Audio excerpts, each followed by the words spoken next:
আসসালামু আলাইকুম রহমতুল্লাহি ওবরকাতুহু। সম্মানিত দর্শক, বাংলাদেশ থেকে এই মুহূর্তে দিল্লিতে যিনি আছেন, কেউ বলেন পালিয়ে গেছেন, কেউ বলেন হেলিকপ্টারে করে বা প্লেনে করে তাকে রাজকীয় সম্মান জানিয়ে রয়্যাল স্যালুট দিয়ে তাকে বাংলাদেশ থেকে অত্যন্ত সম্মান মর্যাদা সহকারে দিল্লিতে পৌঁছে দেওয়া হয়েছে।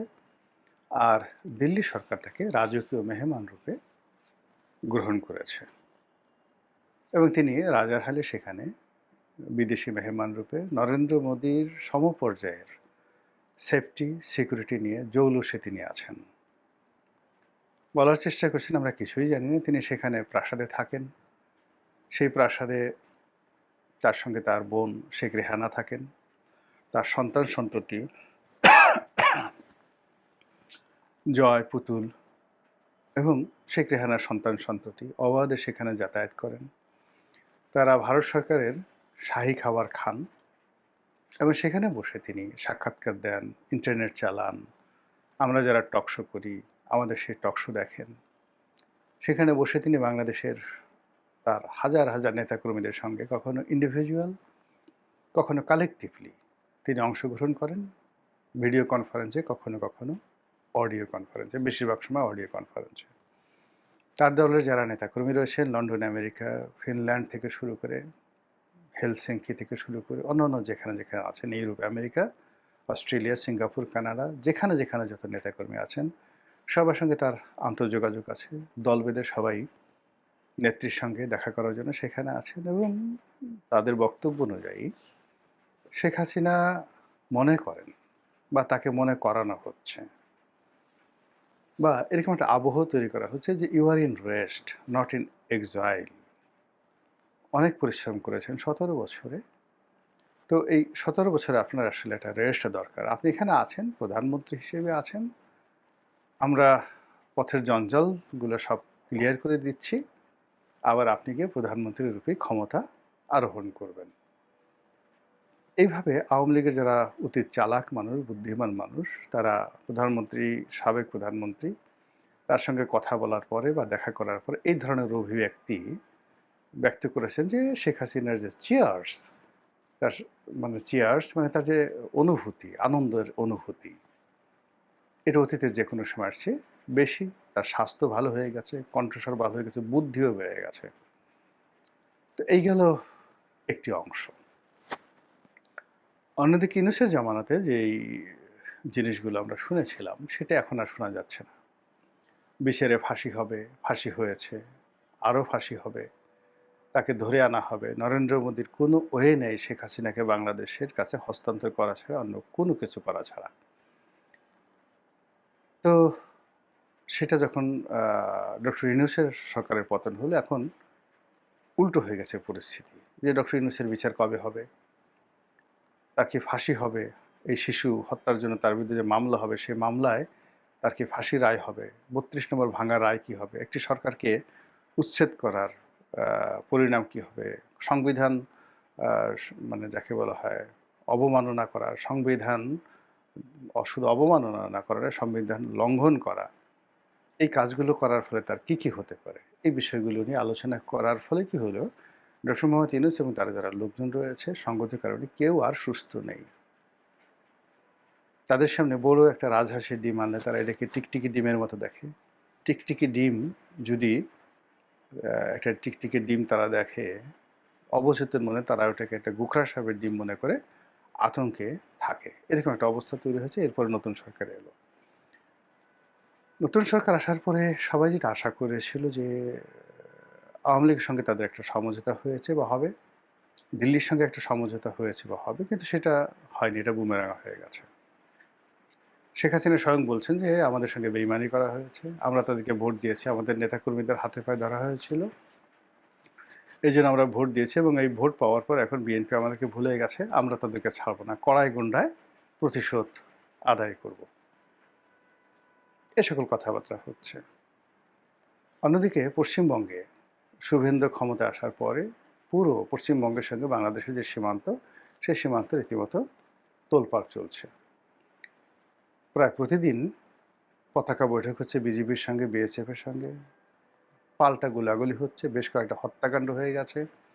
অনেক জায়গাতে কাঁটাতারের বেড়া দেওয়ার চেষ্টা করা হয়েছে, সেইগুলো বিজেপি এবং বিএসএফ তাদের মধ্যে রীতিমতো হাতাহাতির পর্যায়ে ঘটে গেছে। এবং আমাদের বিজিবি বেশ বীরত্বের সঙ্গে ওদেরকে তুই তুইকারি করে কথাবার্তা বলেছে, এবং সেগুলো আবার আমরা সামাজিক মাধ্যমে ছেড়ে দিয়ে আমরা বলছি যে সাব্বাস, এরকম বিজেপি দরকার। এরই মধ্যে শেখ হাসিনা বাংলাদেশে আসবে, একেবারে টাইম ডেট ঠিক করে বলে দিয়েছেন যে আগামী 6 মাসের মধ্যে তিনি আসবেন।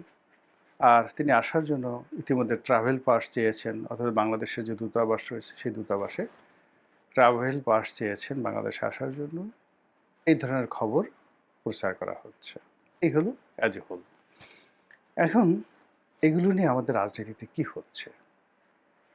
বাস্তবতা হলো যে যারা প্রতিপক্ষ শেখ হাসিনা তারা গালাগাল করছে, আসুন আসুন বা আসো আসো, তোমরা তো এইবার কিছু করতে পারিনি, এইবার আসো, ডলা দিয়ে দেবো, তোমাদের জন্য জেলখানা প্রস্তুত, তোমার জন্য ফাঁসির মঞ্চ প্রস্তুত। কেউ কেউ বলছে তুমি আসো, তোমাকে মোটামুটি এয়ারপোর্টের মধ্যেই আমরা একটা, যাকে বলা হয়, ডলা দিয়ে দেবো। ভালো কথা। শেখ হাসিনার পক্ষের যারা লোক তাদের বক্তব্য হলো শেখ হাসিনার অলৌকিক ক্ষমতা রয়েছে। তিনি যখন আসবেন 2 কোটি লোক এয়ারপোর্টে উপস্থিত হবে। এবং তারেক রহমান সাহেব যেভাবে বাংলাদেশে এসেছেন, অথবা শেখ হাসিনা এর আগে যে এসেছেন 1981 সনে, তার চাইতে অন্তত 3 থেকে 4 গুণ লোক বেশি হবে। এই জন্য তারা অনলাইনে প্রচার করছে শেখ হাসিনার দেশে ফেরা 2.0, মানে দ্বিতীয় যে প্রত্যাবর্তন বাংলাদেশে, এটা কবে হবে, কিভাবে হবে, এটা নিয়ে সবাই ব্যাপকভাবে প্রস্তুত। তাদের বক্তব্য হলো শেখ হাসিনা শুধুমাত্র আসবেন, এয়ারপোর্টে পাড়া দেবেন, পাড়া দেওয়ার সঙ্গে সঙ্গে সব কিছু তার নিয়ন্ত্রণে চলে আসবে, আওয়ামী লীগের নিয়ন্ত্রণে চলে আসবে। এবং একই অবস্থা কিন্তু তারেক রহমান সাহেবের ক্ষেত্রেও ঘটেছিল। তারেক রহমান সাহেব দেশে কিছুতেই আসছিলেন না। আমাদের মতো কিছু অর্বাচীন বালক আমরা বলার চেষ্টা করেছিলাম, তারেক রহমান সাহেব যদি আসেন, যমুনার জল বন্ধ হয়ে যাবে, যমুনার ঢেউ বন্ধ হয়ে যাবে, কেউ যমুনার দিকে যাবে না। তারেক রহমান সাহেব যেখানে যান সেখানে মেলা মিলবে, তিনি 300 ফিটে গেলে মেলা মিলবে, তার বাসায় মেলা মিলবে, তার অফিসে মেলা মিলবে। এবং ঘটনা তাই ঘটেছে। তিনি সেখানে এসে বীর দর্পে বলেছেন আই হ্যাভ এ প্ল্যান, এবং তার সেই প্ল্যানের পিছনে সবাই ছুটেছে। আর সেই দিন থেকে, যেদিন তারেক রহমান সাহেব বাংলাদেশে পা দিয়েছেন, সেখানে সেনাপ্রধানের যেটা কর্তৃত্ব ছিল, এনসিপির যেটা কর্তৃত্ব ছিল, জামাত কিংবা ডক্টর মোহাম্মদ ইউনূসের যে কর্তৃত্ব ছিল, সব শূন্য হয়ে গেছে। সূর্যের যে মহাকর্ষণ শক্তি, সেই মহাকর্ষণ শক্তির কাছে যেভাবে সৌরজগতের অন্যান্য গ্রহ উপগ্রহ নক্ষত্রগুলো সব ভিক্ষুকের মতো ঘুরতে থাকে, এবং তাদের কোনো শক্তি, সূর্যের চারিদিকে ঘোরা ছাড়া তাদের অন্য কোনো শক্তি নাই, তদ্রূপ তারেক রহমান সাহেব যেই মুহূর্তে আসছেন বাংলাদেশে, তাকে কেন্দ্র করে বাকি যে শক্তির বলয়গুলো, তিনি নক্ষত্র রূপে তার আপন বলয়ে ঘুরেছেন। আর তাকে কেন্দ্র করে তিনি এই নির্বাচনের পরে প্রধানমন্ত্রী হওয়ার আগ পর্যন্ত তাকে কেন্দ্র করে সব কিছু করেছে। তিনিই প্রধানমন্ত্রী, যেদিন থেকে আসছেন সেদিন থেকে প্রধানমন্ত্রী। তো এই যে তারেক রহমান সাহেবের যে উত্থান, বা তাকে কেন্দ্র করে বাংলাদেশে যা কিছু ঘটেছে, এটাকে অ্যাজ এ প্রিয়াম্বল হিসেবে, কিংবা এটা সংবিধানের ভাষা প্রিয়াম্বল, কিংবা ধরুন এটাকে একটা প্রাইমা ফেসি হিসাবে, এটিকে একটি উদাহরণ হিসেবে, কিংবা এটিকে একটি ফেলাছি, আপনি ভুল যদি ধরেন, ফেলাছি, এই হিসেবেই আওয়ামী লীগের যারা লোকজন তারা বলার চেষ্টা করছে যে কোথায় তারেক রহমান আর কোথায় Sheikh Hasina.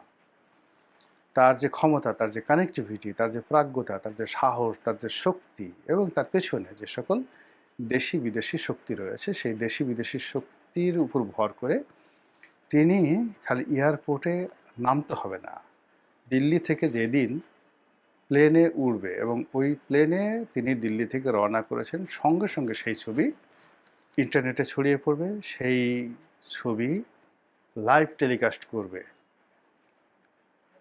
Al Jazeera, live telecast করবে সিএনএন, লাইভ টেলিকাস্ট করবে ডয়েচ ভ্যালে, থেকে শুরু করে যত বিখ্যাত ইন্টারনেট প্রোটোকল রয়েছে, যত বিখ্যাত গণমাধ্যম রয়েছে, যত স্যাটেলাইট কোম্পানিগুলো রয়েছে, তারা ওই শেখ হাসিনা যেদিন দমদম কলকাতা